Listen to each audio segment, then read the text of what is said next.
here to talk about sustainability and a number of related issues. And I've had, while I've been here this evening, I've had a look round and I've had a quick look through your leaflet.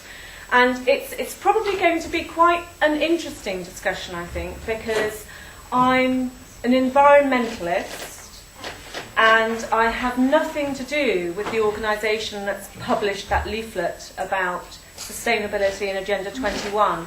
So it'll perhaps be quite a different kind of take on it than that is American, that you're actually. used to. It comes from America. Okay. Oh, that one. Because what I thought I'd do is just double check with you all what it is you'd really like to get out of this evening. I know I'm talking about sustainability, and I've been asked to talk about Agenda 21.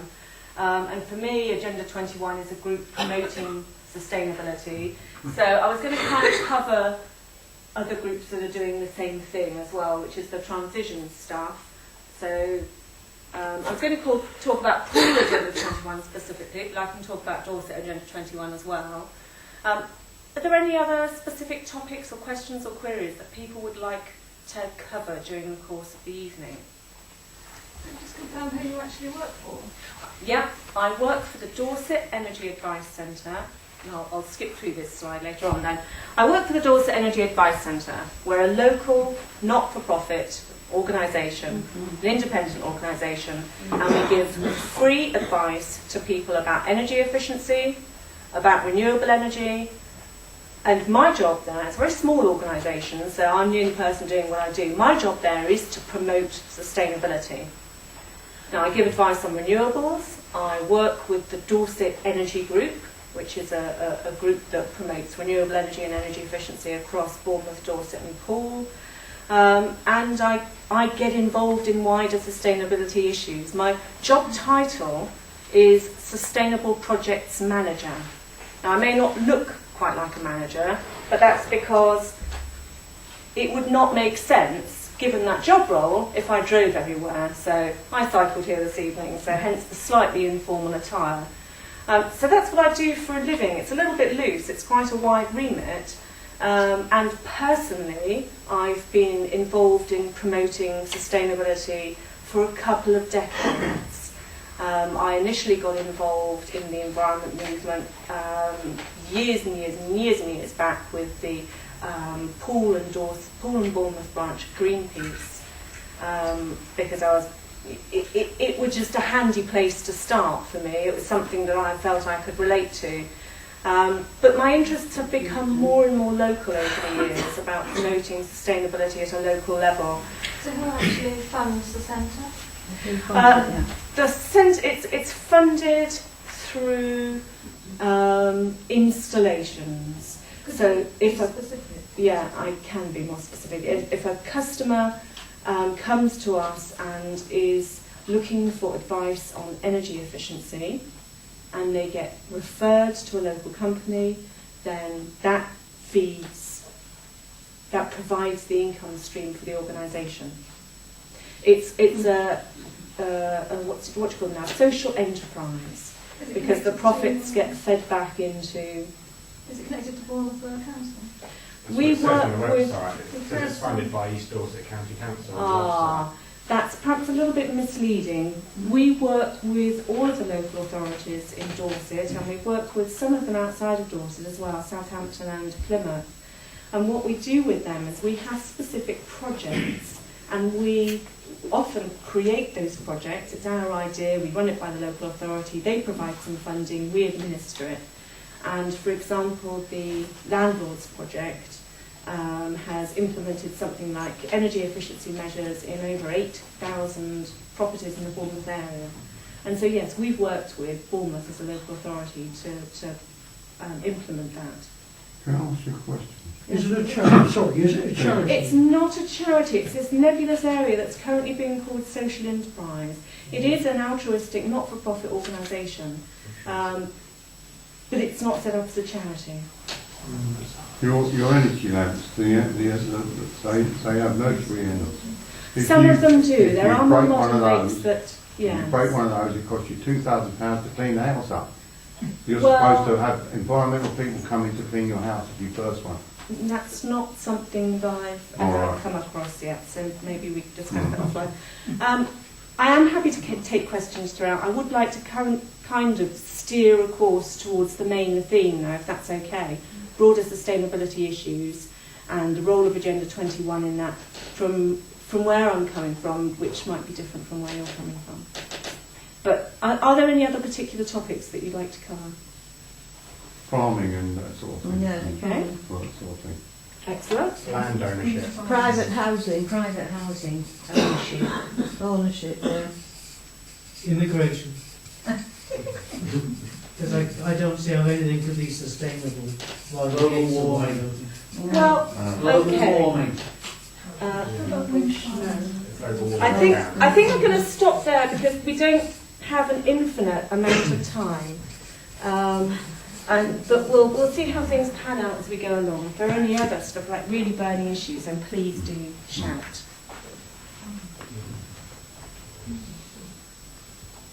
Right, I've talked a little bit about what I do for my day job. My relationship with Pool Agenda 21 is that I got involved several years ago as an environmentalist because they're a local group promoting local sustainability. And I'll talk a bit about what they've done later on. I became the chair of Pool Agenda 21, but local is a big part of it. It has to be representing the area you come from. It has to be your place. And I actually moved from Poole to Bournemouth fairly recently. So I've left Pool Agenda 21, and in Bournemouth I've helped set up a new group, again promoting sustainability, but a slightly different model, a much more positive model. I don't know if you've heard of the transition movement, the transition networks, transition towns. It's a growing movement, and it's happening in the local area as well, across the BH postcode area. So if you'd like, I can talk about that, or we can move on to global warming. I've stuck inquiring minds up there as well. I note slightly different spelling, because I wondered if we could just quickly, if you could introduce yourselves to me. Anyone give me a quick sort of like 2-minute summary of what your group's about? I think this is about turning things around a bit more onto the side of the people and not the government. Okay, is that a fair summary? We're open-minded individuals, yeah. We'll call the British Constitution, which is self-explanatory. So we don't agree with how the status quo does things. Okay, well that's very interesting. And It might be legal, but it's not lawful. Okay. And the creeping communism, which is coming through the back door, especially East Dorset Friends of the Earth, they support Agenda 21 as well.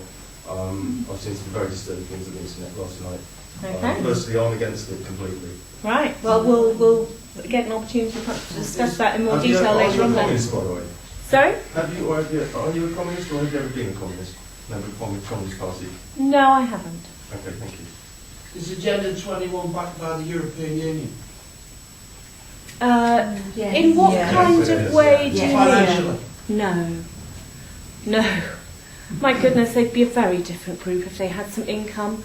Their main income is a pittance from their membership in the local authority. How many years have you been at this? Well, sustainability generally, a couple of decades, I think, really. Starting with environmentalism. You started out in environmental. I still am in it, yes. Right. What I'd like to ask you is what you think sustainability is. What does it mean to you? An attack against humanity. Oh, hold on a moment. I think I'm going to use a fresh sheet of paper here. What was that? It's an attack against humanity. Where humanity is the terrorist, as it were. A plague?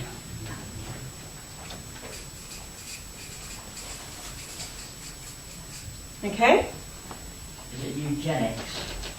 What does that mean? In the more kind of population. Population. Population Yeah, around two-thirds. the world.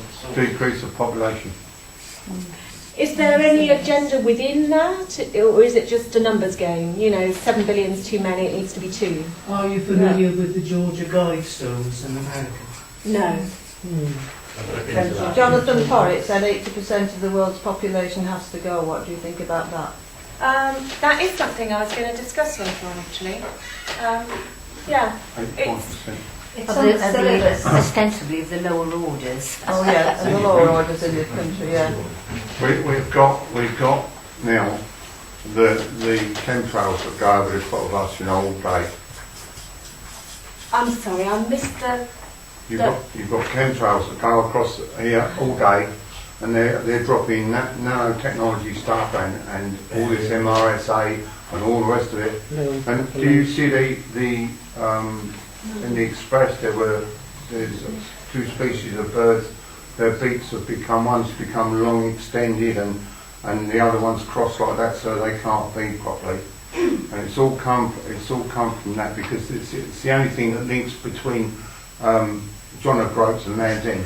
Is that a common theme, a concern about pollution? Yeah, they've had Yes, that. Pollution in skies is absolutely something else. Yeah. Yeah. At first, the government were going to admit to the existence of chemtrailing because one of the purposes of it is to lower the sun's rays. The prime constituents are barium oxide and aluminium oxide and strontium.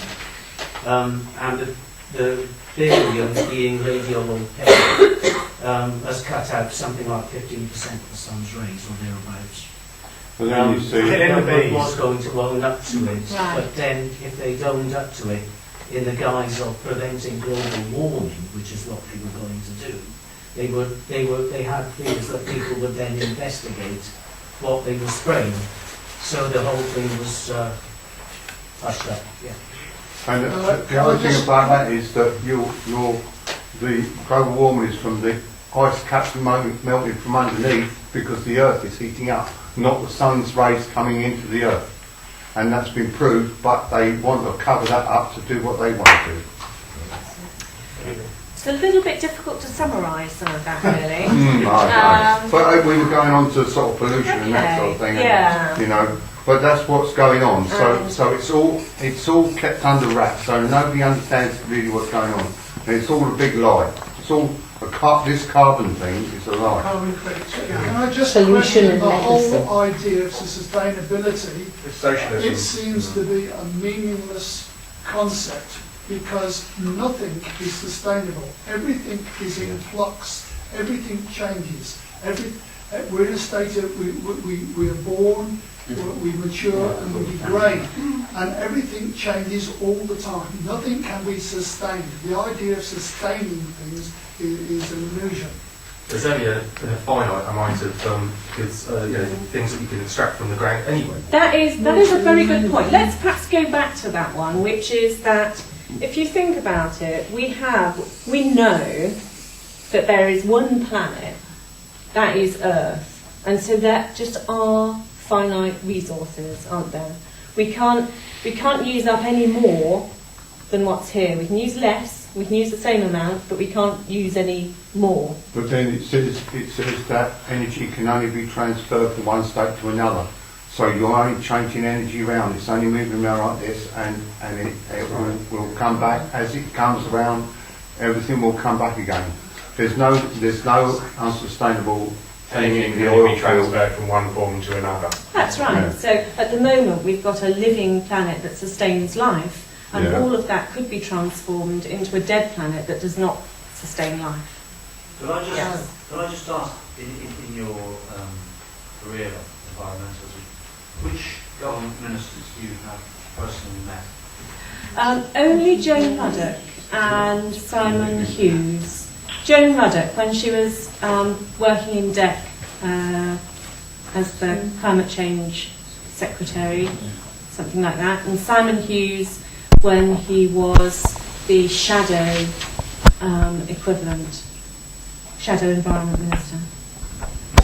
Can I just ask, do you believe in the peak oil myth? That we're running out of oil? Okay, this is very interesting. What makes you think that there Do is? you not think they're controlling the amount of oil so that they can sustain the prices? Could you perhaps put the interests in oil to one side for a moment and just think about... It's relevant though, isn't it? Well, Because can we oil is just to do start with with all the this. first step? And if you think about all of the oil that there is in the planet, it's a fossil fuel. It's taken, 150 million years to be created. So you've got plant deposits that get compressed and create that fossil fuel. We know how long it's taken to get there, and so we know that it's, in a sense, it is being replenished, but it's being replenished at such a slow rate, it's invisible to us. But we also know that we don't actually need oil. There's other resources that are being kept from us, and we don't need to be using oil. Can I just go back to the principle, please? Because that's what I'd like to just discuss at this point, is to understand the principle of sustainability through looking at finite resources and understanding what that means in terms of the finite resource. And the oil is a really good example because we know it is actually able to be replenished, but it is such a slow rate. It's as good as saying we actually only have a finite amount that we can possibly use. And yeah, there are shades of grey within that, because then there's that amount which we can easily and cheaply extract, and yes, there's still more left, but it becomes increasingly expensive in order to extract it. But it is finite. Once it's all used up, it's effectively gone, and we can't use it anymore. Powers that be want us to keep using oil. They want us to stay in that system. That's what I'm saying. And, but I appreciate that that's the point you're trying to make. We need to get out of that scenario. I agree that we need to do something about that, yes. We have had alternative forms of power for many years, but they were bought out by the oil companies and snuffed out. One being hydrogen power, for example, has existed for years, and the oil companies just... I appreciate that. I'd just like to try and see if we can agree about the principle of living within our ecological means. Because there's only one Earth, there isn't anything more we can add to that. Once we've used stuff up, it's gone. If we're not using it sustainably. We have to make sure that when we're using a resource, that it's replenished. So we have the answer to that because you tend to make Us as a species. Who are the we that you are speaking of? Us as a species. Or government, via government dictates. Are you repeating what you've been taught, perhaps? You've been a repeater. Do you understand? I do understand what you're suggesting, and I don't believe so. Do you know for a fact? Have you had any training with sustainable development, the theme of sustainable development? Have you only had resources from that one side? We'd like to educate you into the wider agenda here. What's actually going on behind the scenes. You might have been sold an idea, but there's other agendas behind it. I wonder exactly what I would have to do to give you the confidence that I've not been brainwashed at all. So you're not a common purpose graduate? Sorry? You're not a common purpose graduate? Is that what you're saying? I'm sorry. I say you're not a common purpose graduate. You're not common purpose. You've not been trained by common purpose. What is common purpose? The common purpose that you're working to achieve here. It's the common purpose that you're achieving here. Okay. I'm trying to sell this idea. Right. Well, some common purpose is actually a charity. It's registered. They say the registered. They say the registered charity. They do not ask me questions as I go along. Okay. Common purpose pretends it's a charity, but it isn't a charity. It's a sort of subversive organisation which trains middle and upper management in how to run this country in case we ever have martial law. It's to lead above and beyond. It's to lead beyond authority. Yeah. Right. Julia Middleton, the head of it, has written a book, Leading Beyond Authority. Now, what on earth does that mean, apart from what we all think it means? I really don't know and can't comment on it. It's not something I've studied. But what I was trying to communicate here is just the simple concept that sustainability is about using a resource so that it's not depleted. So But that that's the truth, that you can exchange resources for different resources, because if you use hemp, you don't need to use oil to go and stand it. So you can do things like that, you can use less. Yes, I mean, it's not absolutely, like absolutely. What I'd like to achieve here, and it is just to talk about to get into a position so that I think that there needs to be a lot of thinking about the way we live. And you are obviously very thinking people, so you may have been here, done that, and this just might be old hat for you and something that you do every day. That's not the case for a lot of people. A lot of people shy away from sustainability because they find the concept difficult to deal with and don't like the challenge of having to make what can be sometimes very complex decisions on a day-to-day basis. So perhaps we should just carry on for a little while, and if you find it's not what you want to be getting out of it, then we can review the situation and discuss where Can I ask one question on that subject? I mean, you said that you've been at this for 20 years, but can I ask you, a member of the audience, to think about this? Greenpeace, have their original environmental agenda. And I would not disagree with them up to at least 10 years ago. But I'm putting it to you, that all you people, you environmentalists, your whole agenda has been actually hijacked. Absolutely. That's right. Yeah. The sustainability you're thinking about is not the sustainability that they're pushing. Very different. I don't know. You're pushing an evil government agenda, and you're not aware of it. What's happened with Greenpeace is not something I'm familiar with over the last 10 years, because as I mentioned, I moved away from working with that larger organisation to having a more local focus. No. Environmentalists, initially they set out for good reasons to protect the planet. It's only the likes of Al Gore who have attached themselves and thought, hey, we can make money out of this. Global taxation. How easy to sell it to the public? Yes. The environment. How easy to sell it is. Right. Okay. Now, let me just go back and talk about peas for a moment. The example I like to use about sustainability is something that people can relate to. How many of you garden? Don't have the money to have a garden. I used to do garden, but I never Okay. Well, I'd love one. maybe this is a concept that you can relate to anyway, which is that if you're growing a crop and you want to be able to generate enough seed to eat and have plants for next year, that's the closing the loop for me on sustainability. So if you want to have a crop of peas, you need to be able to plant enough peas to give you the food you want to eat and to give you the seed for next year's crop. Excuse me. Altering the DNA and making it so that the seeds cannot be used for the next year. What's wrong with that? Why Monsanto have generated a Sorry, can you please stop, and will you please put your hands up and ask Teresa one at once. It's not fair really what we're doing to her. Can I She's trying very hard to give us a fair summary of what she believes sustainability is all about. So yeah, put your hands up please and I'll point to you. Right, Chris. Realistically, how easy is it going to be for the youngsters of today like myself to be able to get a garden?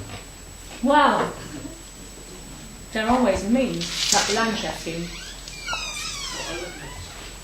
Or putting your name down for an allotment. Take about 5 years plus. 11 years. It varies. It varies. And local authorities are beginning to do more in order to encourage make more land available for allotments. I know that in Well, Bournemouth, build them. both Bournemouth and Poole are working towards that. I know they've not done much with it yet, and it's very slow, of course. But land share is something, a scheme that's available now. Are you familiar with that? It's where you sign up and say, "Oh right, it's internet based, and it's a matching scheme. It's to match people who want to garden with people who've got gardens but are not able to or have space to share." Yeah, it's a really neat idea. It was set up by Transition Topnes in Devon a few years ago, and it's been adopted by Hugh Burnley Whittingstall, who set up the national website. 21 syllabus tells So is us that available in Bournemouth then? that there will be no single family dwellings. Absolutely. So if you've got a nice house with a garden, you're going to be shunted into a Do you need a flat. website address or anything? There goes your I garden. think if you just Google land share. You've got to go with somebody else's. Oh, land share, yeah, got you, yeah, land share, yeah. Right. Yes. Two things, Teresa. One, you mentioned keeping seeds to resow. What's your opinion on Monsanto creating suicide genes? I think that's very, very, very wrong, and it's not something I would support at all. Yes. And also, are you aware that under Codex Alimentarius, which comes into force on the 1st of April, food will be classified as a drug? Yeah. And ultimately, once it's run its full course in the years to come, we will probably be prevented from growing our own food because we will not be able to register it as safe to eat. Oh, that's something that needs to change, really. Under Codex Alimentarius. Yeah. Sustainable development is all part of the same process. It's all Colin, evil agenda. Colin? Is it Colin? Clive. Oh, sorry, Colin. Right, the situation at the moment is that the bees, we've all been aware of the bees for several years now. The pollen that GM crops produce, the pollen doesn't line up with the digestive system of the bees. So when the bees get into this GM pollen, the bees die. And the situation is now where we've had Westminster, the beekeepers are very, I can't remember the name, 5-10 years ago the beekeepers were marching down Westminster. It's got to a stage now where it's not sustainable anymore. Nothing is, it's gone past the point of sustainability, don't you think so? I don't know. I'm not a scientist in that area. I appreciate there's a big problem with bees. Something needs to be done about it. But I don't know the full details. Yes, I appreciate that. And there's been lots. I don't think there's been much in the way of conclusions drawn. That lots of ideas about what might be causing it, including things like just the design of hives. But they purposely target and design insects and all sorts of things like that. Like they've got these mosquitoes that are carrying some sort of malaria, and they've released millions of them. Right. But they take insects and they change them, and like little tiny mites and that sort of thing. So that's what's killing the bees. That's what they say is killing the bees. When you say they, what do you mean by they? The new world orders. Who do you think? Yeah, what happens? They're released from the chemtrails and stuff like that. They've got nanotechnology and flipping germicide things up there and all sorts. It's terrible. And they affect the bees. Yeah, well, it's what it does. Poor little bee doesn't stand a chance, does it? No, that's right. Can I give some information to everybody here? Yeah. Dr. David Kelly was well known as a weapons physicist. He was also actually a senior expert. Dr. David Kelly was also a senior expert in biological warfare. But he was also a senior expert in biological matters as well, and interference. Over the past, let's say, 10 years, especially 2, I believe the number's correct, senior expert, medical experts, have somehow died in mysterious circumstances. They were all trying to speak out against GM crops. If you don't know about this subject matter, then I'm afraid you've got a lot of research to be doing.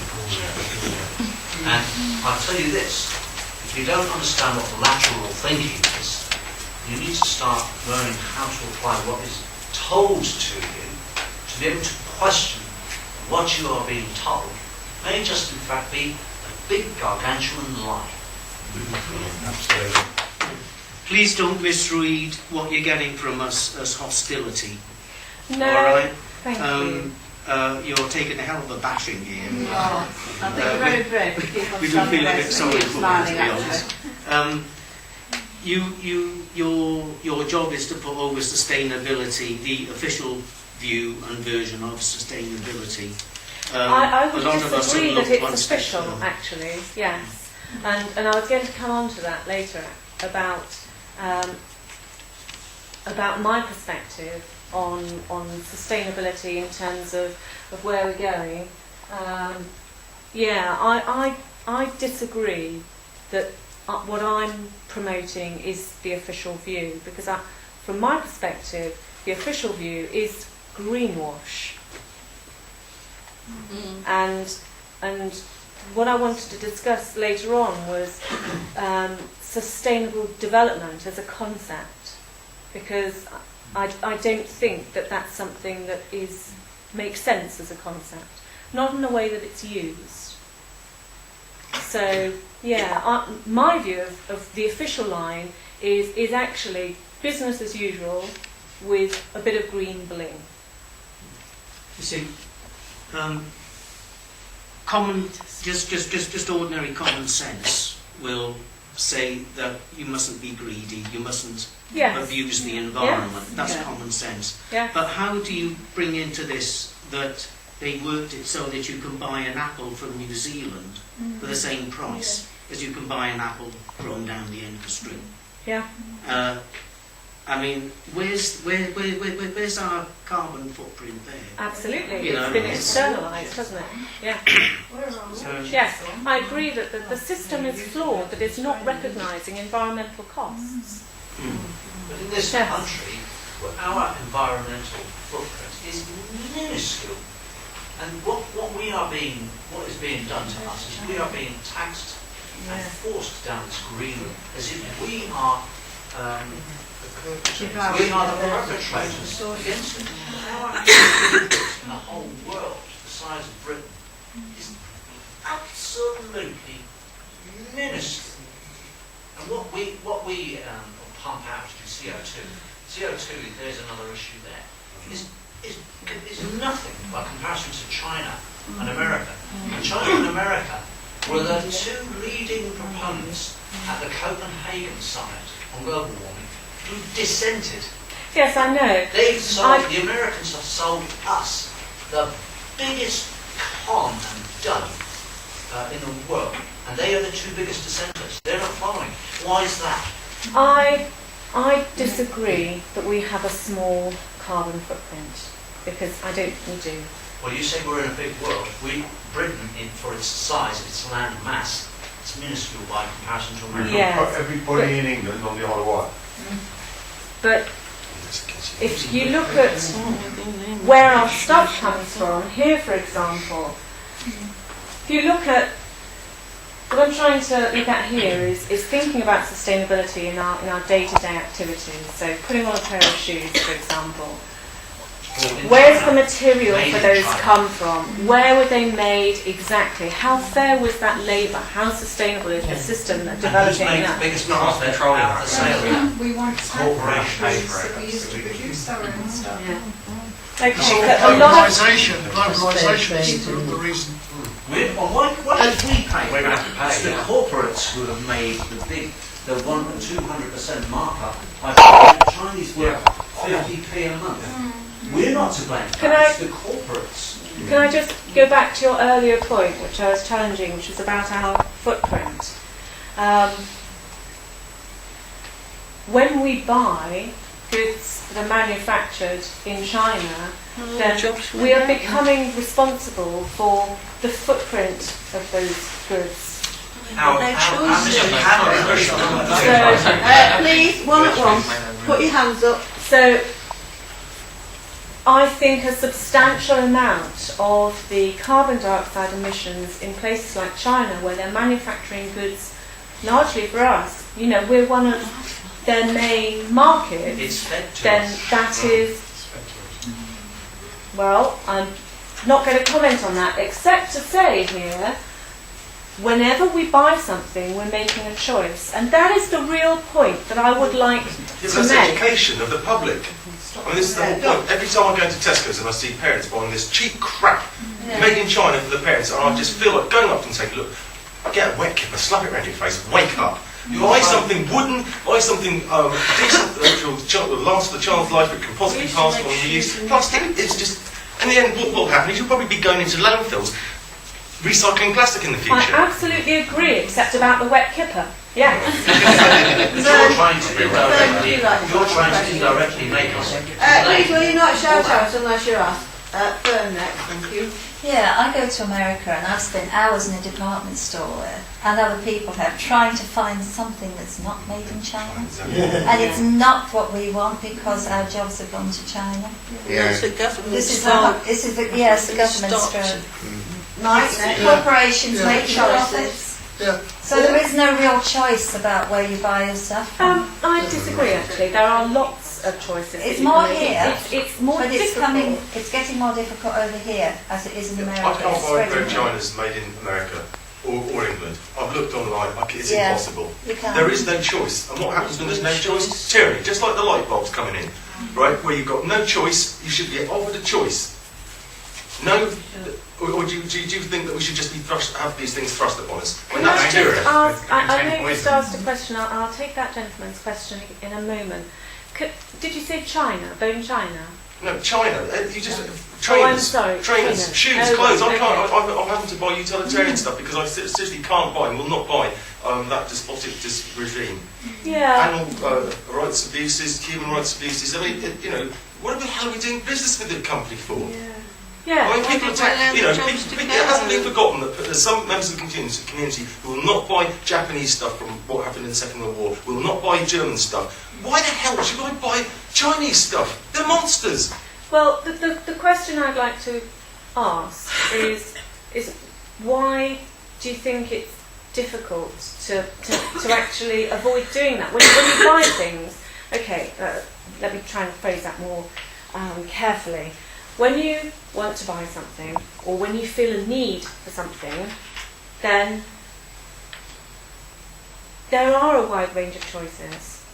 You don't have to. Do you think you could show me them, the shops in Bournemouth, where I can buy some trainers made from America and made in this country, the same as jeans? Well, I think T-shirts. unfortunately it's not You can't. widespread choices. The reason I'm asking that is because you can't do it. Well, what I'm trying to say is yes, you can, because I do I've do looked it. on the net But- last night, 3 hours. I couldn't Well, find anything. I'm telling you, lady, you will not find Let it. her answer, please. We can talk about that offline if you like, because I do shop in that way, and I do buy stuff that isn't made in China. But it is more difficult. But the point I'm trying to get to is that the more demand there is for products that are made in the UK, I mean, this is relying on market And where forces. does I know. marketing come from? Television, brainwashing, magazines. But all our manufacturing has gone in this country. Yeah. We've hardly any manufacturing. That's how on earth The are we going to government do it? wants every country to be independent of every other country can be independent. They want everyone to be a slave to the rest of the world. Can I just take the gentleman's question? I think a lot of this would be relevant if it's based on the supposition that carbon dioxide, or the increase thereof, increases global temperatures.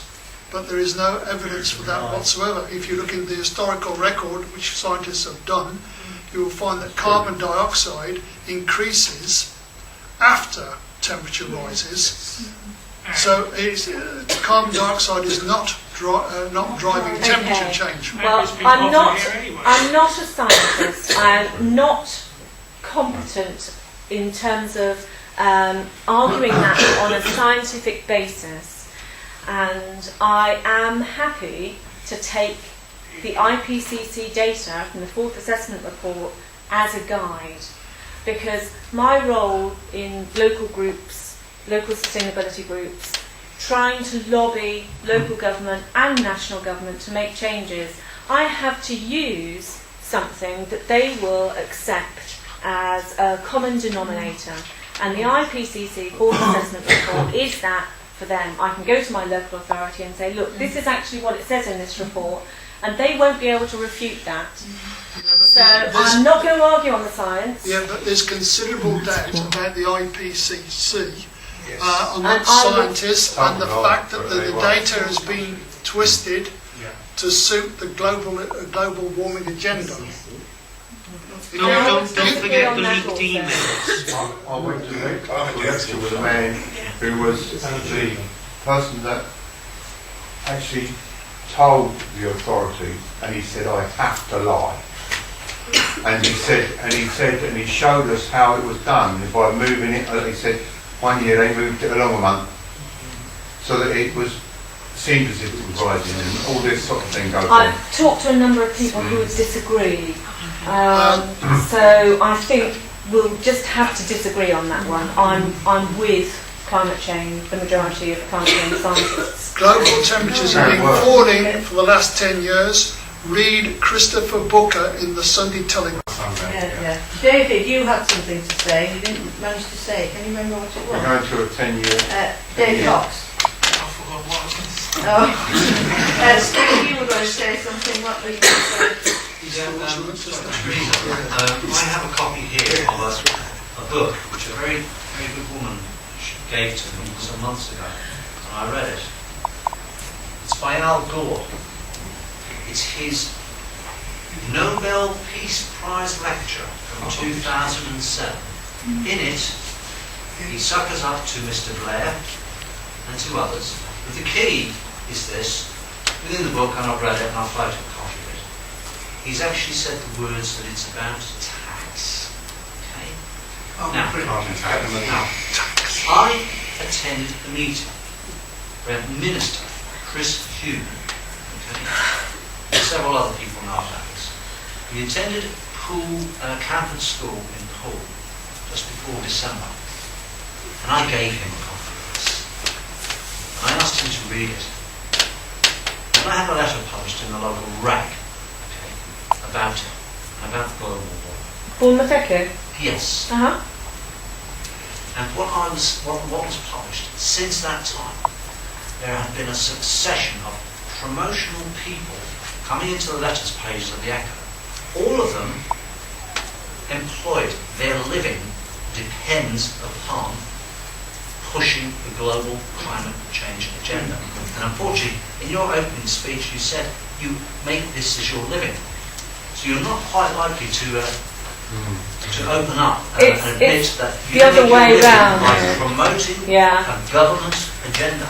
It's slightly the other way round, I'm afraid, and that is that because this is really important to me. If it's important to, I'll make sure you get a copy of this. Because it's important to me, I have made it my career. It's that way round rather than the other. I think you are a genuine person, and I think you probably do I'll give you that want to believe, do believe in what you're doing. And I think probably a lot of what you're saying is absolutely true.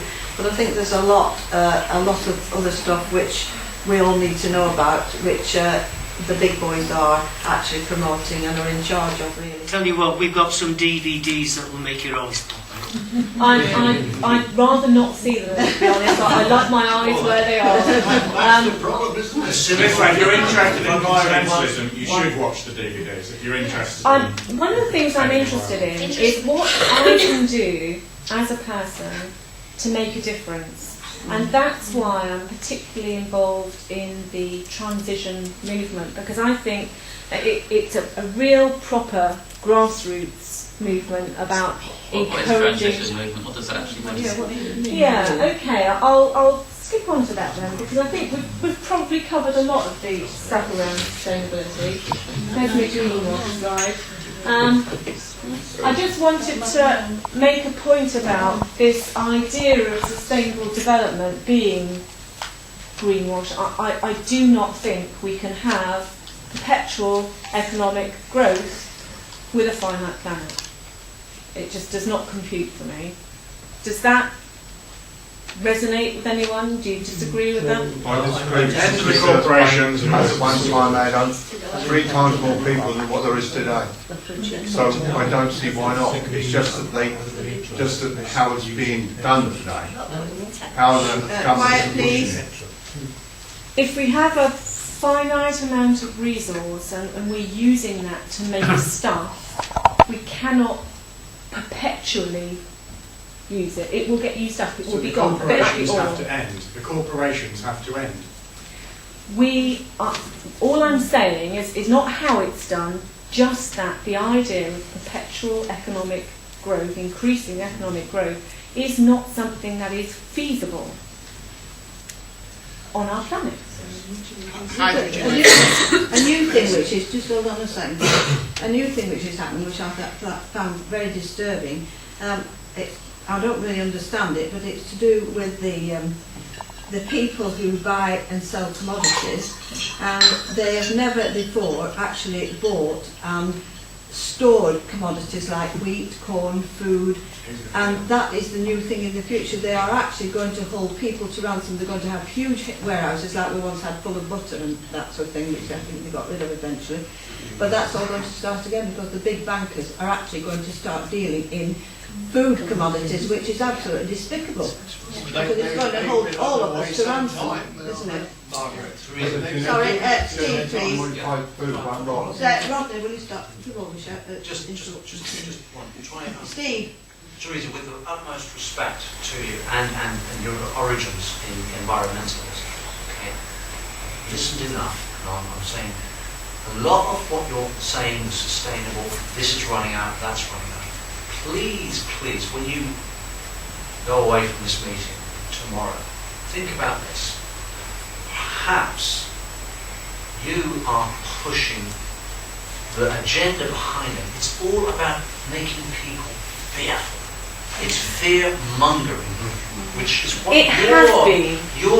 you're selling it to us. Maybe inadvertently, you're doing it for good reasons, but behind you, you are making everybody fearful that you must listen to what the government are telling you. That's not where we're at with transition, actually, and so hopefully I'll make that point. Sustainable development is all about fear-mongering. Well, we're not about sustainable development, you see. It's about living It's about things running out, making people fearful of things running out. Well, it's a difficult one because people react badly when they're afraid. You get lots of denial behaviours or not in my backyard behaviours. People don't like feeling afraid, and it's difficult to engage people positively. And governments, with respect, governments use it as one of the most common tools in their box. But the problem we're facing is that we do need to come to terms with the fact that things are running out, and if that means we feel afraid, then... Not even an issue in my book. There's other issues that It's what's been sold to you, and you're selling it on. They're loving that you're selling it on, that you're a side issue, non-profit or not-for-profit, but you make your living out of it. That's right. No disrespect, but you're not likely to turn on the hand that feeds you. Well, this is the big difference here, actually. That's a good phrase, because sustainable development, the whole idea of continual economic growth is that you do get loads of people making big fat profits at other people's expense. But the idea of sustainable living is just that people make a comfortable living, that we're all comfortable, it's more equitable. Equitable? Yeah. Who to? The bankers and the corporate elite? Well, we'll see. And Mr. Cameron and his elite Oxford mob? Or Mr. Blair and his elite Zionist mob? Okay, Steve, thanks very much. Right. This is a little interlude before I move on to talk a little bit about the background of Pool Agenda 21, but I don't know how much mileage there is going to be in that. I was just going to tell you about my involvement in that group and what they've done. They're a very small group, people like me, and doing very small things in a minor way that perhaps won't affect anybody at all. Sadly. Yeah. Well, maybe Well, answer my question, what is this transition thing? Yeah, so I'll just go on to that, which is after the pointers. Right, transition. Transition embraces the fact that there is peak oil, that the oil will run out, not discussing whether or not there are replacement sources of energy. at the moment. Just oil will run out, and it has such a fundamental impact on our lives. There are just about everything in this room will have a relationship to oil. Oil gets used in the manufacture of fabrics. It gets used in the energy that we use when we're manufacturing anything. It gets used in sort of man-made fabrics, all sorts of things, plastics, all sorts of things incorporate oil. So when oil runs out, it'll have a fundamental effect, or when oil becomes more and more expensive, it'll have a fundamental effect on the way we live. Then we have to go back where we were before. Well, it's just getting to grips with that concept, really.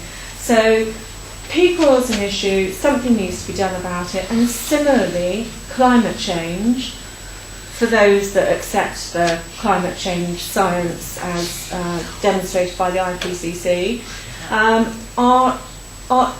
are challenges that our communities need to come to grips with.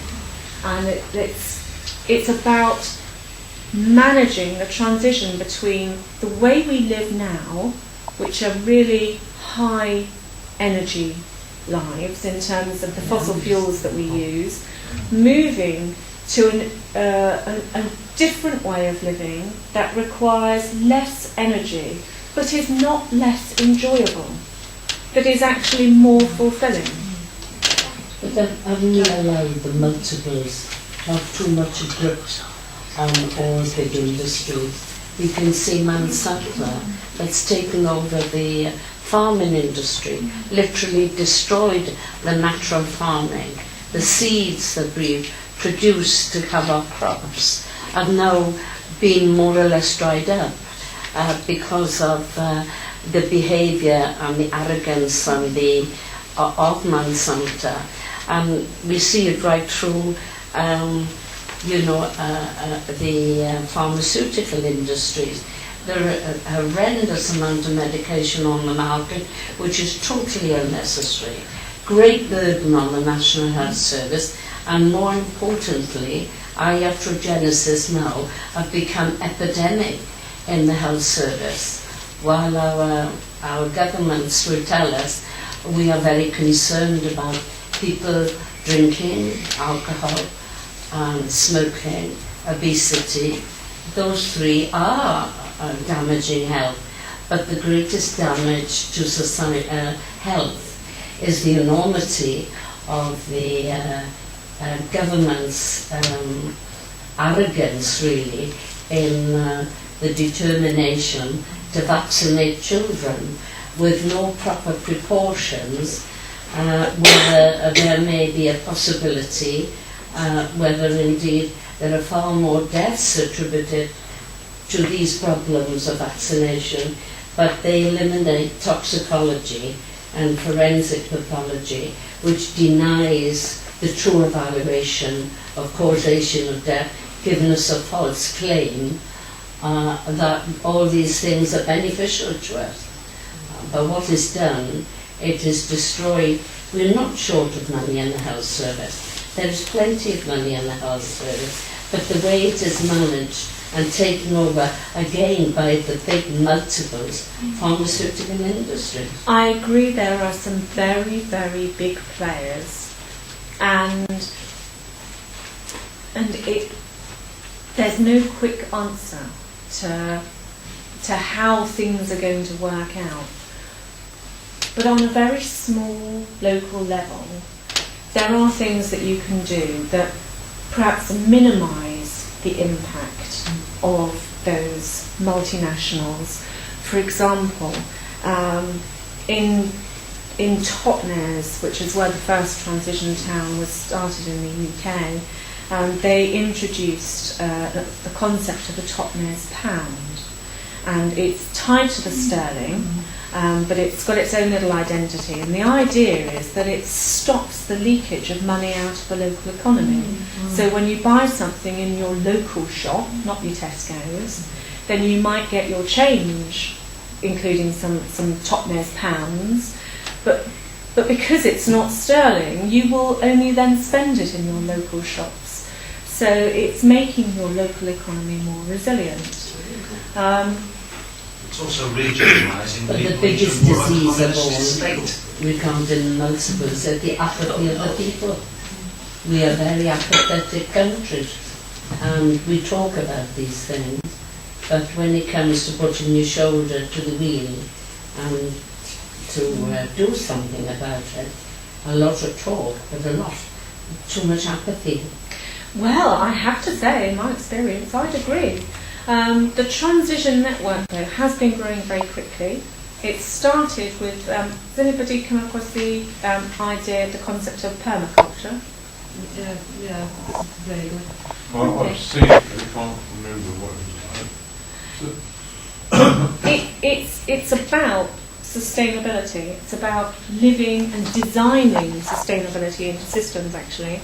So it was initially developed for agriculture, but because it's a design concept, it can be implemented in any way. It's making sure that those systems operating with as close to zero waste as possible, with as much reuse.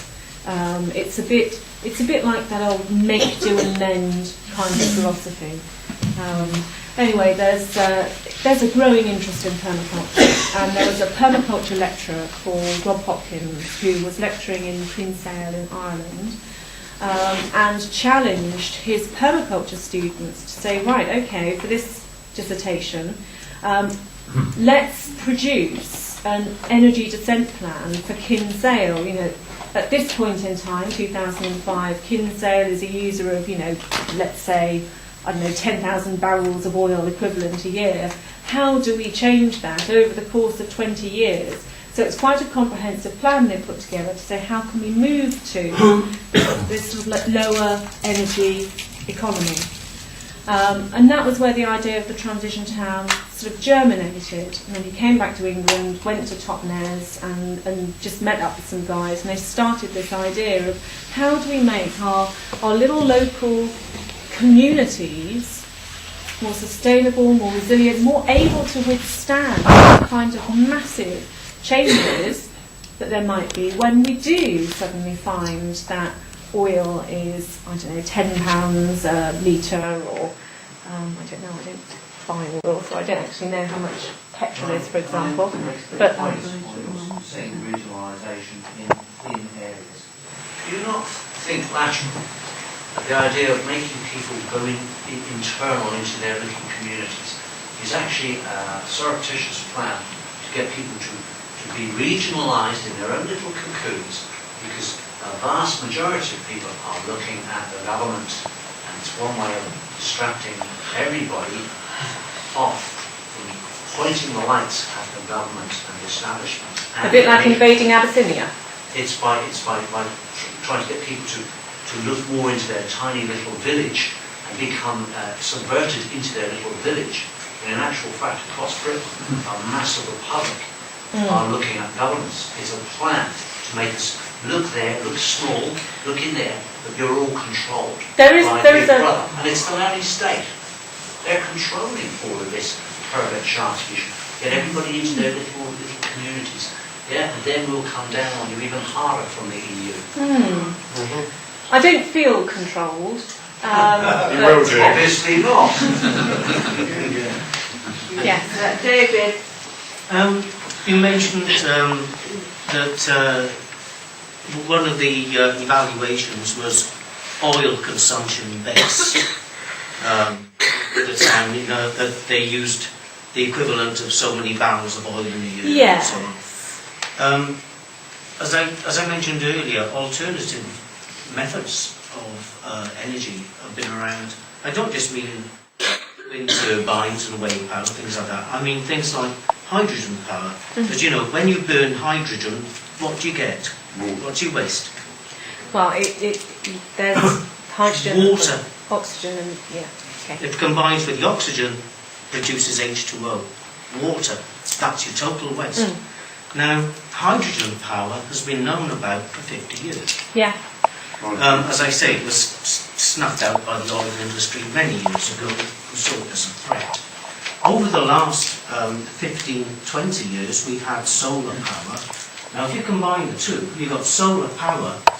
You see, in the past, the power to separate water into hydrogen and oxygen took more power than what you got back when you combined it, so it wasn't worth it. But now you get your electricity for free through solar power. So there's your electricity. You produce your hydrogen, your oxygen from your water. Your oxygen goes to industry, medical, etc. for use. Your hydrogen can go into cars, power stations, everything, and be burned at source. Can be burnt right where it's required, in your engine of your car, for example. And the waste product is pure water. Yeah.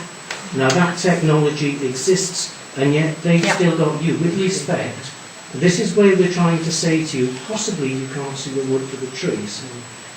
You're weighing things up in terms of oil-based consumption when alternatives are there, but they're not being aired. You make solar panels out of sand, don't you? I absolutely acknowledge there are lots and lots of other sources of energy, and our energy from more renewable sources, and there are a wide range of renewable sources. Unfortunately, they aren't all as convenient to use, as constant, as on-demand, off-demand as what we've been used to. There's not one single quick fix answer. There's going to be a comprehensive array of different options that we'll use. We will have to make changes, I think, to use those renewable energies. But yes, it's not... Although I've been talking about oil being depleted, it is being depleted, but I'm not close to the idea that there's lots of other renewable energy sources that we could be using. There are loads. The transition movement is about people who want to get on and make changes and take action. They maybe want to start a community garden or start a little knitting circle or something. No, we want it at central government. We don't want to be put down in little groups. Can I just say, what I was going to say is that the transition movement, it's about helping people or giving people opportunities to get involved in practical ways to make a difference. You talked about fear earlier. This is about offering people, instead of telling people, oh, everything's going to be ghastly and doom and gloom, it's so ghastly, there's nothing you can do about it, roll over and die. It's, well, there is something you can do about it. And it might be something small, like holding a little community barbecue in your street or something, which is more about social cohesion, social sustainability. But it's a positive action that people can take.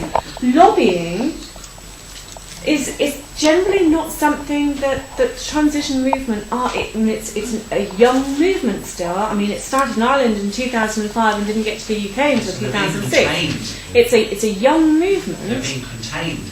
Whereas the Agenda 21 group, for example, that have been running since 1995.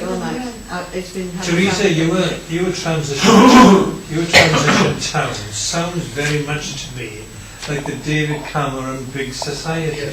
It's the other way round.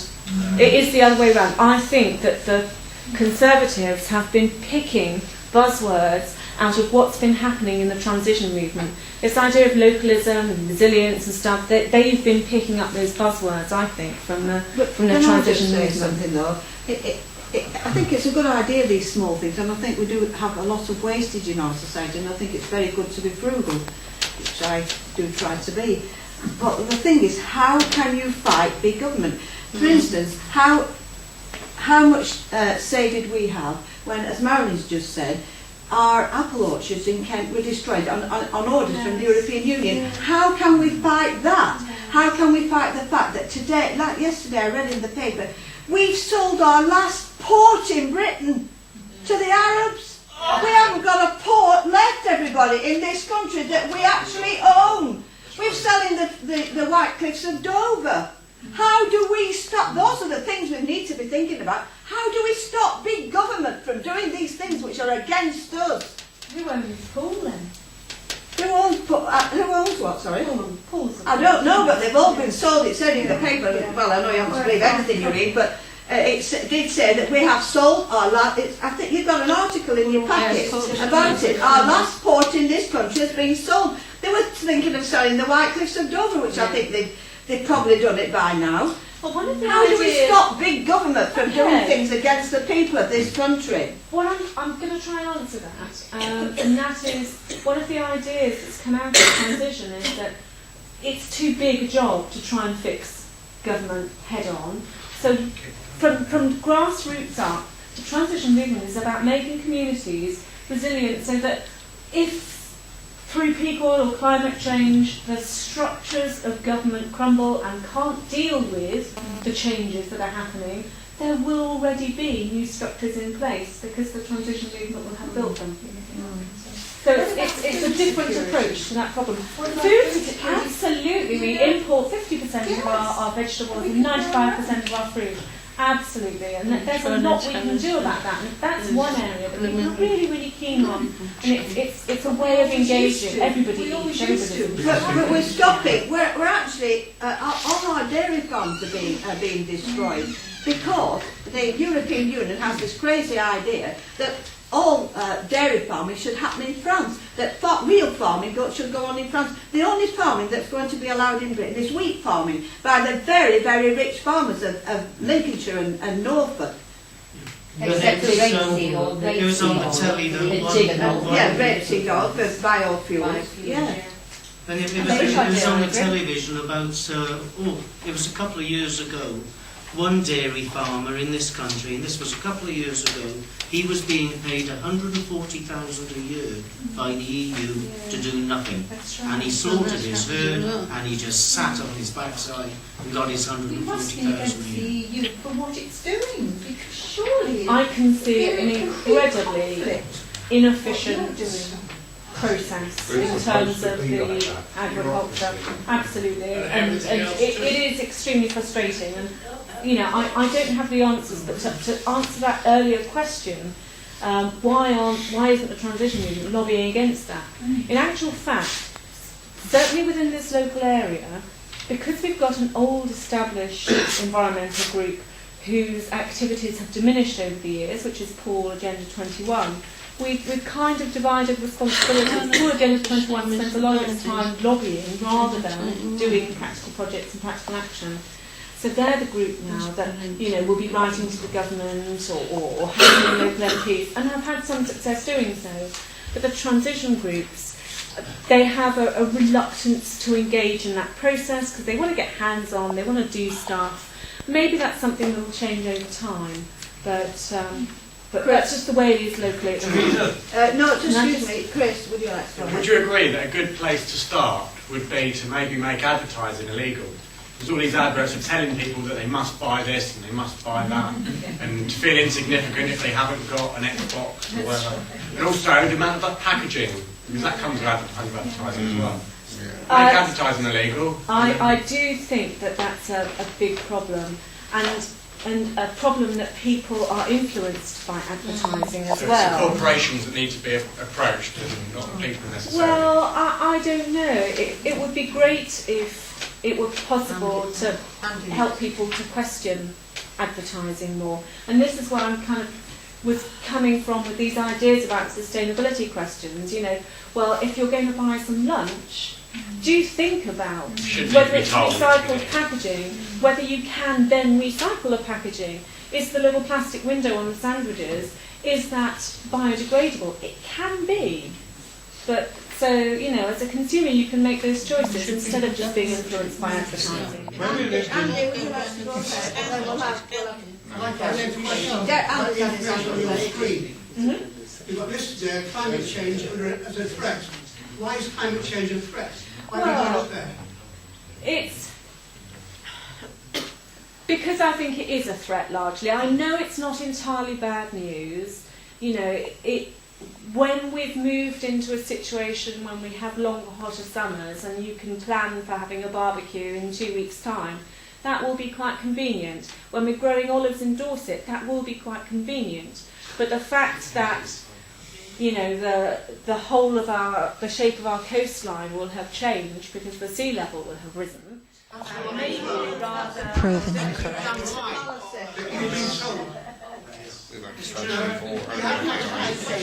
Why is climate change there as a threat? Climate change is natural. Yeah. It's been opposite for millions of years. Yeah, it's in the core samples that have come out of the Arctic and everything. Climate change has gone on. In the medieval period, they were growing crops on Greenland. The Norwegian Vikings were growing crops there. Same in England, as we were growing vines up in Scotland. There has been a lot more research done since the IPCC Fourth Assessment Report, which came out in 2007. The cut-off for the research into that would have been around 2003, 2004. So that's very old data. The IPCC you refer to, their mutations have been totally destroyed. Yes. The scientific. Look, I'd like to read you the letter that was published in America. Okay? And Mr. Al Gore's book was called Our Purpose. You heard words earlier, common purpose. This was his speech in 2007. I'd like to read you this letter that was published in your local newspaper, because there was a very big group who faced up to Chris Hume, and with respect I'd like to read it. Having attended the public meeting addressed by Chris Hume, Energy and Climate Change Secretary, at Camford Heath Middle School last Friday, that was 17th December. Yes, I remember when he came down. Sorry? I said, I remember when he came down, I wasn't able to go. Oh, well, plenty of us did. Yes, I and many other members of the public who do not agree with climate change and global warming movement were prevented from putting what some would term awkward questions to the Minister.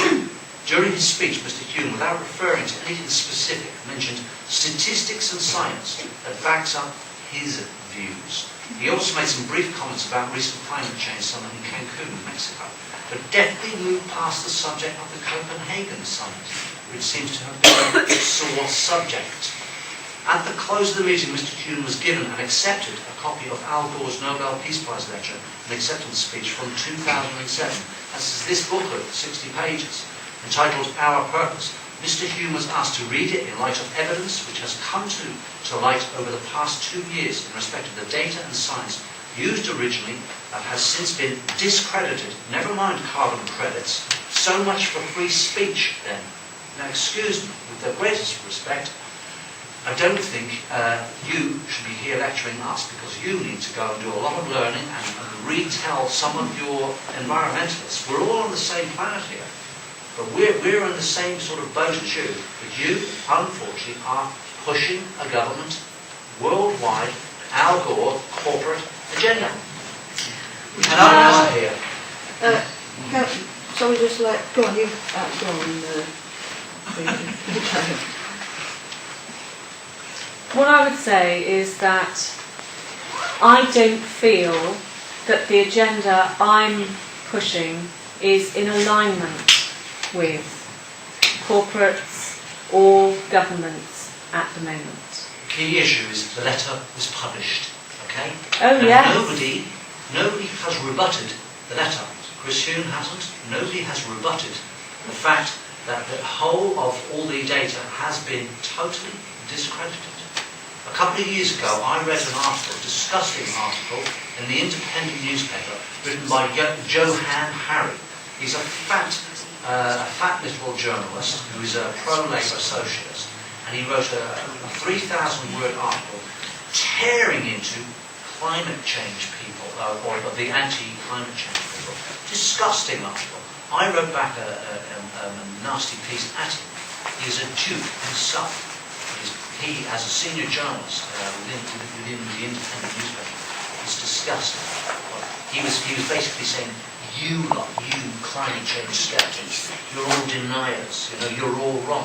In actual fact, day by day, it is those at the top of government and in the journalist world, and unfortunately environmentalists like yourself, who are slowly learning that you've all been sold a dud. And I'm sorry, but you're going to have to wake up to that, because the worldwide mass of people are not going to have this corporate dud sold to us by America, the biggest dissenting country on global climate change.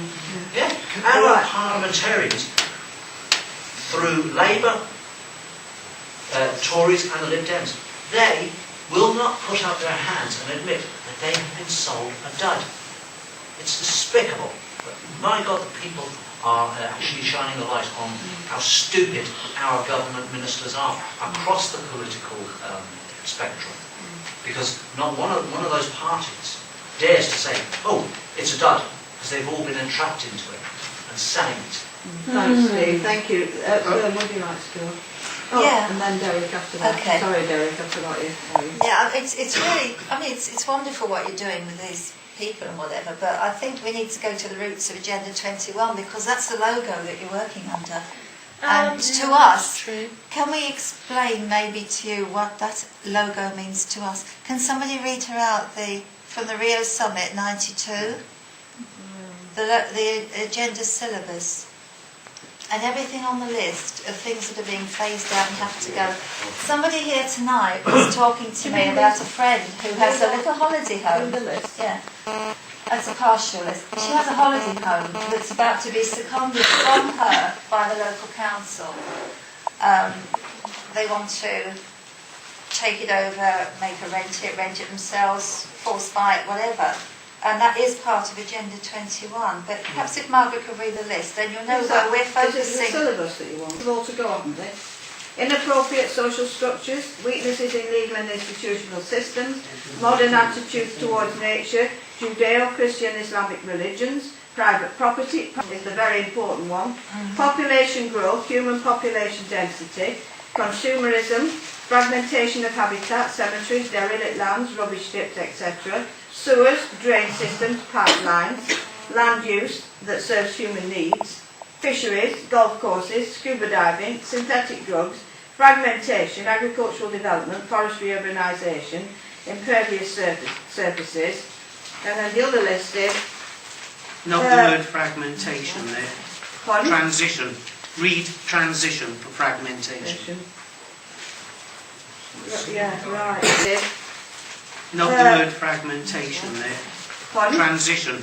Read transition for fragmentation. Yeah, right. Ski runs, definition of words, Agenda 21. Ski runs, grazing of livestock, cows, sheep, goats and horses. By the way, 4 cloven-hoofed animals have to go.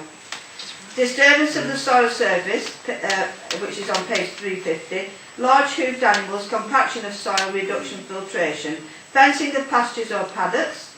Agriculture. Modern farm production systems, chemical fertilisers, herbicides, building materials, industrial activities, human-made caves of brick and mortar, concrete and steel, paved and tarred roads, highways, trails, railroads, floor and wall tiles, aquaculture, technology improvements, farmlands, rangelands, pastures, fish ponds, plantations, modern hunting, harvesting of timber, logging activities, fossil fuels used for driving various kinds of machines. Can I just ask you to clarify that? Are you saying that the original declaration included a statement to say that all of those that you just listed are to be gone from where? Well, burned or phased out from our living conditions. The word is phased out. Yeah, this was taken. This is a shortened version. Yeah.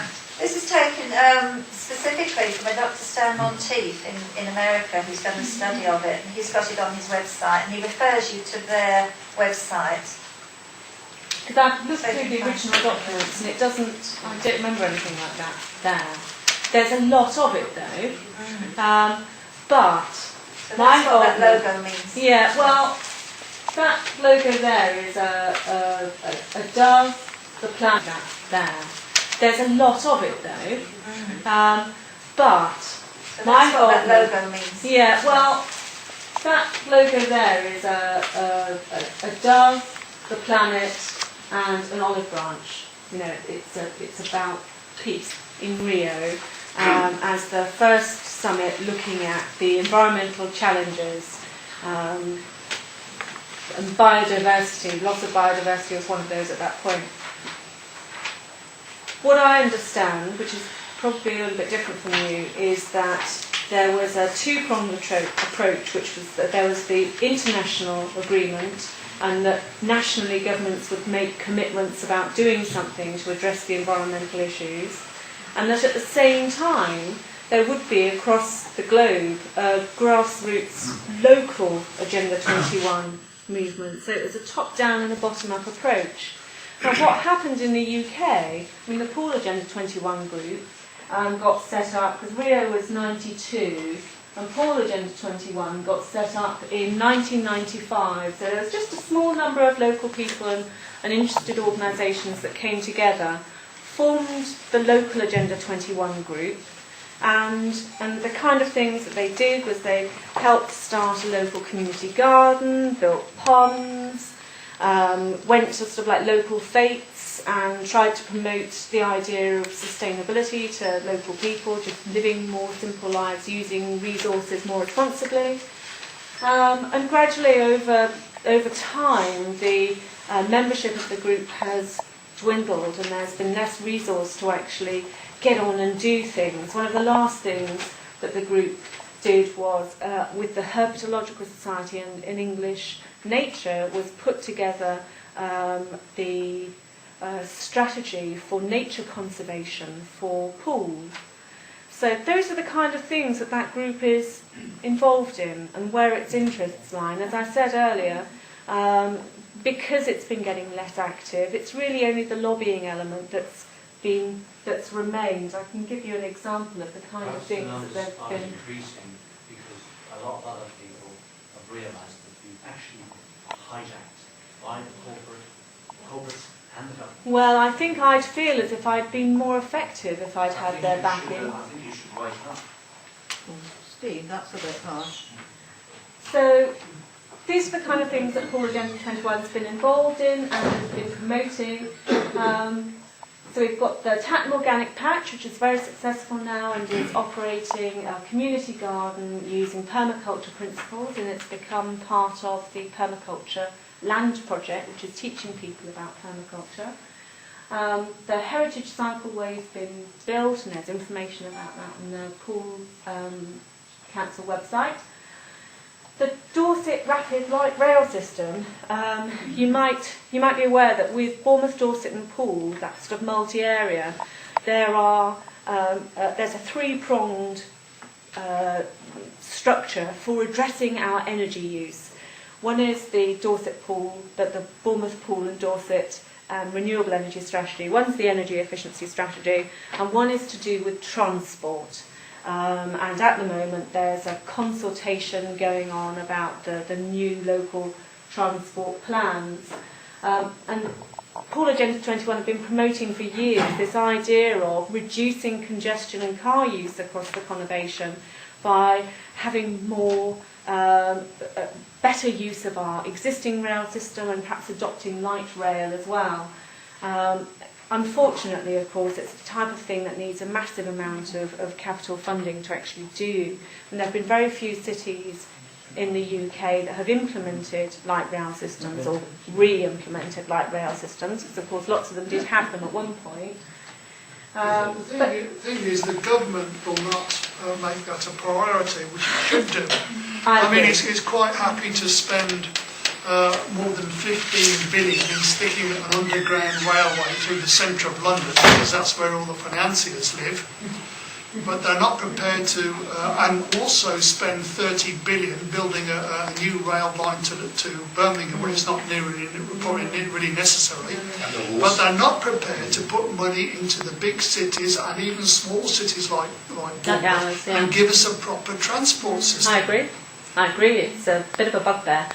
What central government has been saying is, oh, well, you need to get a feasibility study together, and because it's not a city here, because we've got two unitary authorities and then the wider Dorset, it's been very difficult to get the local area organised in order to put something sensible together.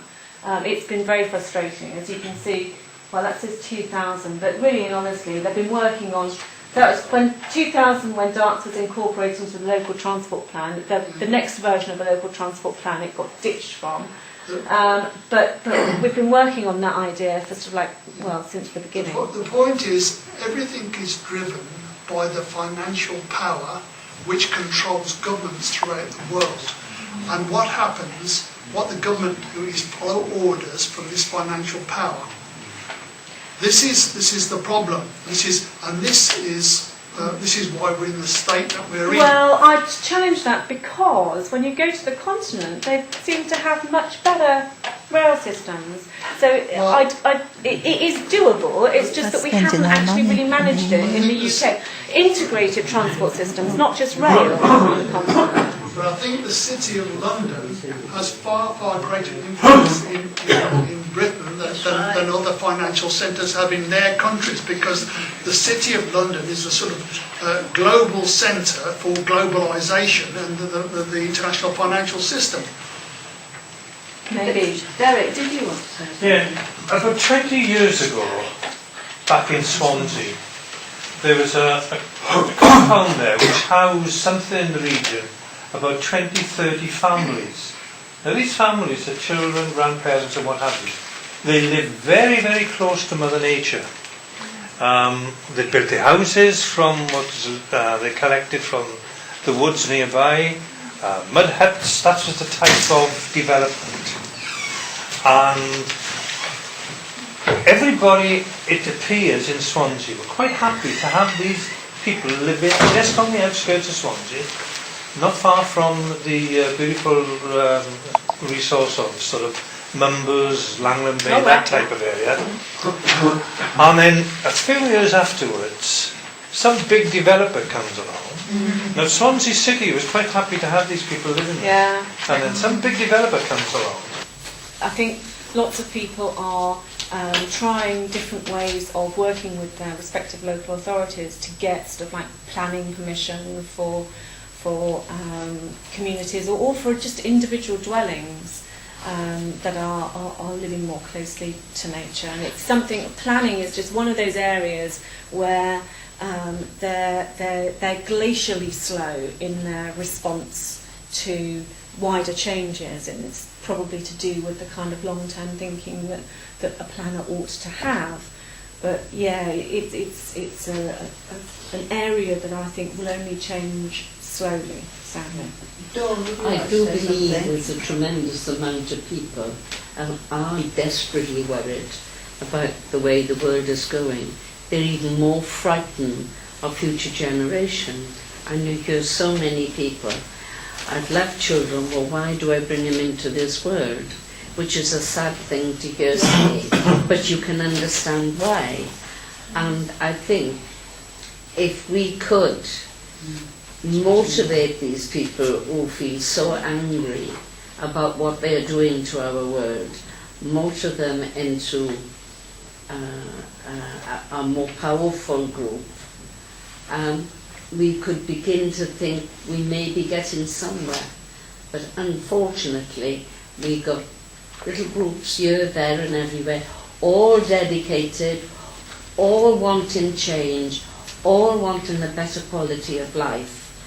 But the finances very often are a big problem, that they can't motivate themselves to be a big multi organisation to take on the multiple. It's far too powerful. You've got up there on second from the bottom, UK climate change policy discussion with DEFRA. Yeah. DEFRA's the biggest bunch of crooks. Well, it was an interesting discussion. Yeah, I can't say that we influenced policy, but we did learn a bit about how they farming work. industry. Yeah, when DEFRA, you remember when we had the put them out? Yeah. Well, DEFRA, they were looking for the timbers for burning for fires in the winter before that now came out. So it's all been a government scam right the way through. Oh, yes. Those animals being phased out. Can I just take this lady's question? Because you had your hand up. You talk about local authority investing in a local area, but Bounemouth Borough Council, our local authority, 5 key areas are now owned by a private French company called Michel, who haven't had their accounts signed off yet. And they've gone bankrupt. Well, they're still collecting out council tax. They're sorting out housing benefit. So this French private company hasn't got our best interests at heart, and that's why I wanted to know who funded you earlier on, and you didn't really answer the question. Well, we get funding through the grants that we manage. The best way to answer that is just who pays your salary. That's probably the best. Dorset Energy Advice Centre. That's the company I work for. Yes, but who funds them? That's why I asked you. Who's funding Well, they're them? private companies. No. Well, yes, it's a private company, but it's not a profit company. But it's also not a charity. So it's a So private it's a bit of a company, grey so area. it's not, I mean, Dorset Energy Centre sounds as though it's local authority driven, but it's not, it's private. We do and work so is our with- local authority now, it's private. It's Well, a private lots of French it are, company. yeah. Private companies, aren't they? All Yeah. councils now are private companies, aren't they? Well, I don't know about all of them, but that kind of outsourcing that Bournemouth Council have done is not a new concept, and it's interesting that they've outsourced to a company that is not financially robust. If it's not government, local government business, you don't have any representation. Yes, I have a similar concern actually with regard to the big society idea that a local group can go to their council and say, oh, actually, we want to provide that service. So this idea that you've got the right to take over service provision from your local authority. Well, okay, but how does the accountability work? There isn't. Exactly. Yeah. So, why are we all paying our council tax? If we're paying it to a private French company, the accounts haven't been signed off. That money could be going straight out of the country and not invested in us. You go over the Severn Bridge into Wales and you're paying £5.70 every time you drive your car over to the French. Yeah. You're taking over the French. French own 8 nuclear power stations. They own some of our ports. They own the air and sea rescue. Now they own a local authority. So we have nothing. Yep, it's a problem. I think it's more than a problem. And I can't understand why you've come here tonight to give us this little talk. And you know that we don't own anything. So I don't see the point of this small talk. The whole agenda of this sustainability is socialism, so we can't own anything. I think you either know about it or you're being used. Well, I just think perhaps we have different opinions in some areas. So you know about it then? I know about... You either know about the fact that we don't own any local authority, we don't own ports, and there's nothing we own now. You either know about it and you're here talking to us, or you're being used and you don't know about it. I know that it happens, and my perspective on that is the devil's in the detail, in the contracts that are drawn up, in terms of where the responsibilities lie.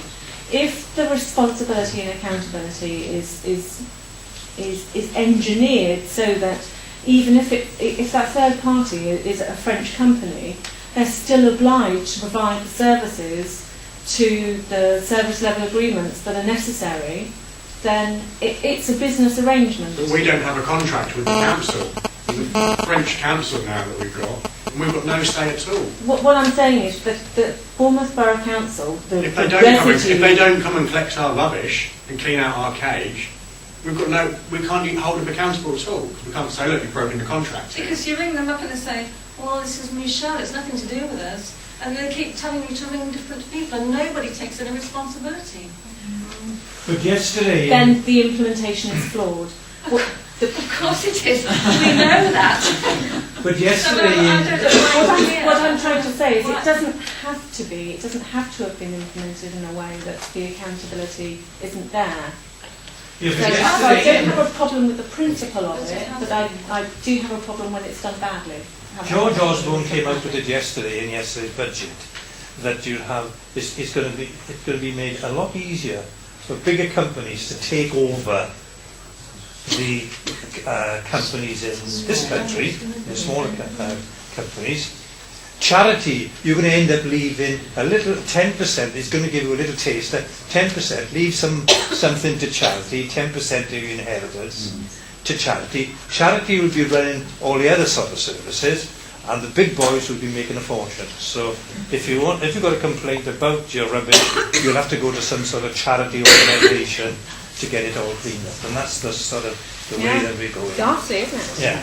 Can I just say something before before you go and before that young man goes? I forget what his name is. Can I just read something out from these two books to you? The way that sustainable development is American books, by the way, but most of it is going to be true here as well. The way that sustainable development is carried out in local communities around the world is particularly alarming, especially to those who seek accountability in government. Operating within a system of stakeholder councils, organised to give community members a stake in the control over property in their neighbourhood, proponents of sustainable development systematically promote their own ideas and marginalise any local opposition, particularly those individuals who advocate the freedom to use and enjoy private property. And then there's this one. Sustainable development is restructuring our lives and is targeting our children through an educational regime that seeks to develop collectivist attitudes, values and beliefs. Sustainable development documents expressly call for the elimination of private property and the freedom that private property supports. It supplants long-standing state laws and causes irreparable harm to our economy and our society. If individual members of our society do nothing, the continuing loss of liberty will result in increasing social confusion and discord, rising resource shortages, financial decay and a dimming future for us and our posterity. And there's little bits in it that say that without private property there will not be any liberty or freedom. Private property is the basis of a free society. They are very good looking books, really. So, I think what you're doing on a low level is very good. I think we waste a lot of food, we waste a lot of resources, and I think we should all be more frugal in what we do and how we use resources. But I do think that what these people have said is really true. It's the big boys that at the top that are controlling us, and until we do something about stopping what they're doing, getting rid of them, we're never going to really make any headway. Can you speak to a tough audience? It is possible. The first passage that you read out, what I would say is, yes, of course, there is the danger, and a very real danger, of what is a genuine sustainable development concept and need being hijacked by big business and the big players. And yes, I have already seen signs of that, and it's a big danger, and I don't really know. Well, I what think the they've answer hijacked is. it. They've done it, Teresa, because these councils, all the councils that have become are run by people like Michelle. Can I just say that it's in their hands already, isn't it? But if big business is using this sustainable development term in order just to gain more profit and more influence, I don't think that means that sustainable development is bad, just that it's been hijacked. Well, yeah, absolutely. You call out that the Welsh Development Agency, as it was, turned down a project for perpetual energy because it was amounted to perpetual energy, growing fuel from algae. Right. It's here. If you'd like to read it out to everyone, then it will come. I have read about a number of projects using algae for all sorts of things. And They turned it down because of the big oil companies.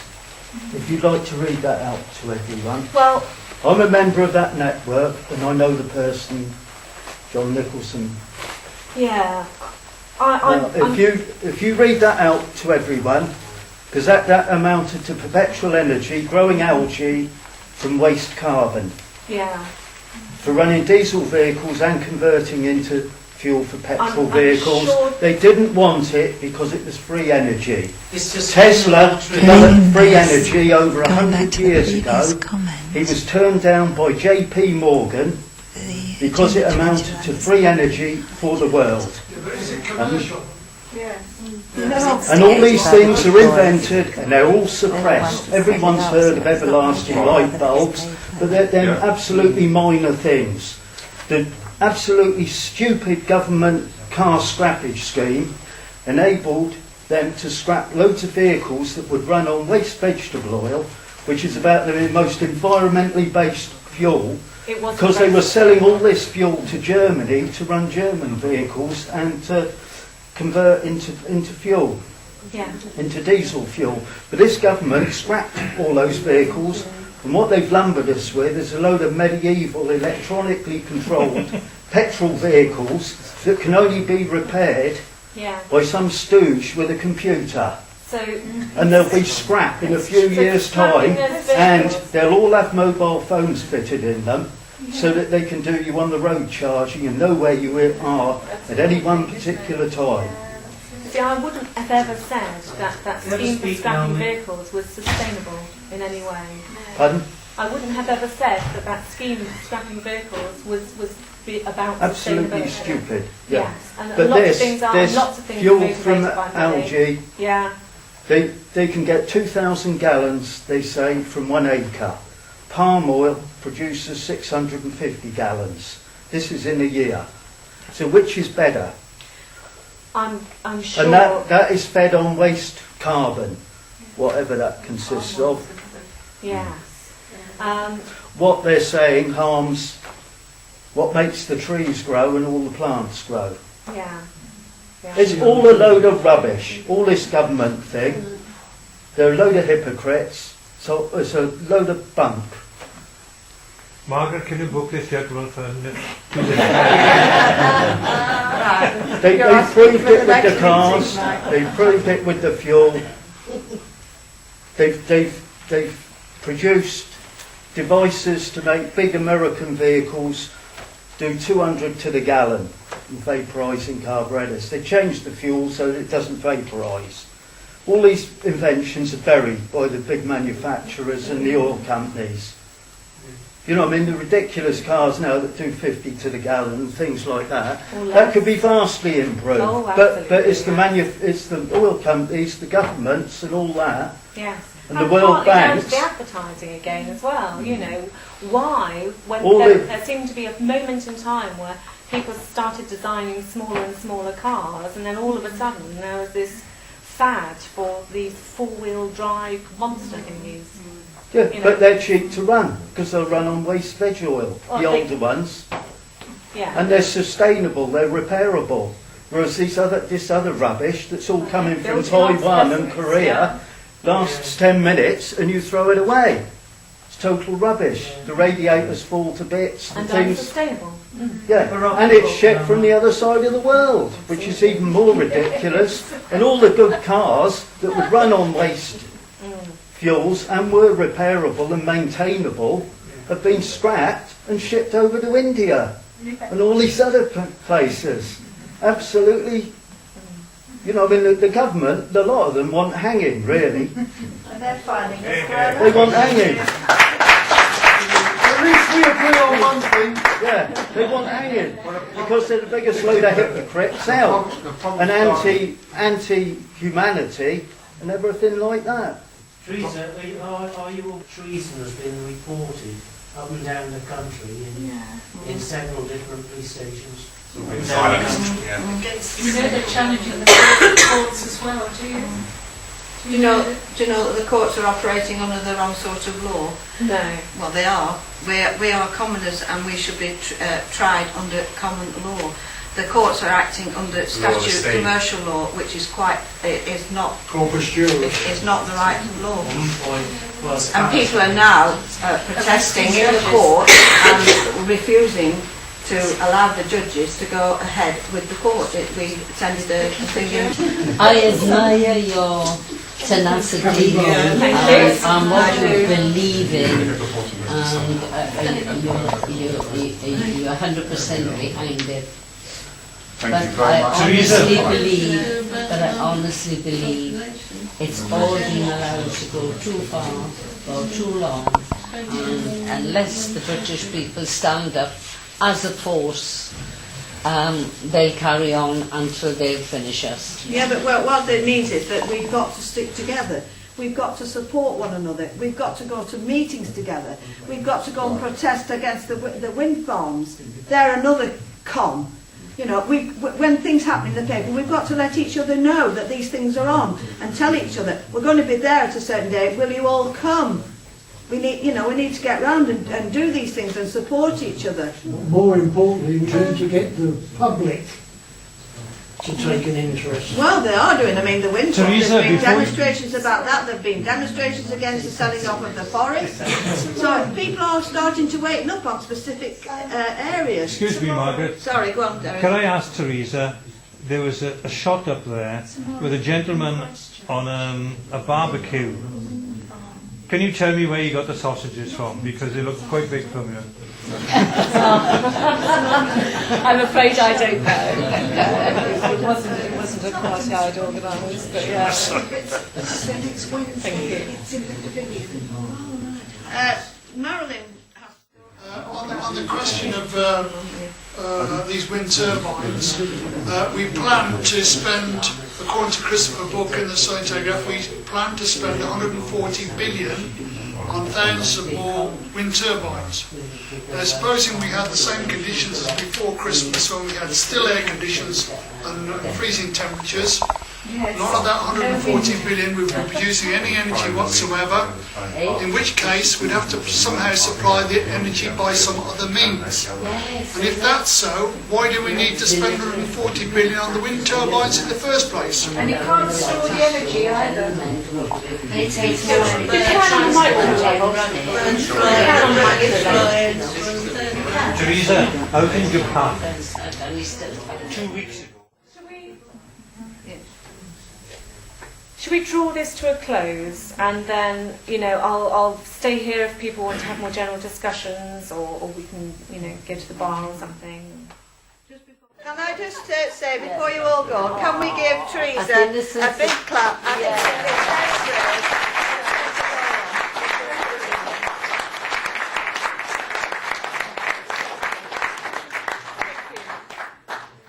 Thanks very much for your Teresa,